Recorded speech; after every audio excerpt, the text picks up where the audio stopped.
అది మరింత వాయువ్య దిశలో పయనించి తదుపరి ఉత్తర వాయువ్య దిశలో పయనించి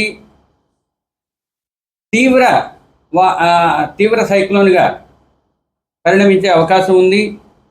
తరువాత ఉత్తర వాయువ్య దిశలోనే పయనించి 28వ తేదీ సాయంత్రం రాత్రి మధ్య ప్రాంతంలో ఆంధ్రప్రదేశ్ తీరాన్ని మచిలీపట్నం కళింగపట్నం మధ్య అనగా కాకినాడకు సమీపంలో తీరాన్ని తాకే అవకాశం ఉన్నది.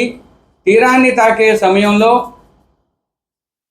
గాలుల యొక్క వేగం 90 నుంచి 100 కిలోమీటర్లు, గరిష్టంగా 110 కిలోమీటర్ల వేగం ఉండే అవకాశం ఉంది. ఇక ఆ సమయంలో సాధారణ ఆటుపోట్ల కన్నా 1 మీటర్ వరకు ఆ ప్రాంతంలో ల్యాండ్ ఫాల్ అయ్యే ప్రాంతంలో 1 మీటర్ ఎత్తు వరకు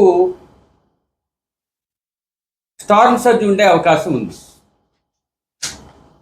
ఇక ఈరోజు 26వ తేదీన ఆంధ్రప్రదేశ్ కోస్తా తీరంలో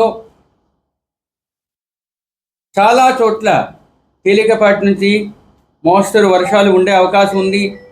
1-2 చోట్ల భారీ వర్షపాతం నమోదయ్యే అవకాశం ఉంది. రేపు అనగా 27వ తేదీన ఎక్కువ ప్రాంతం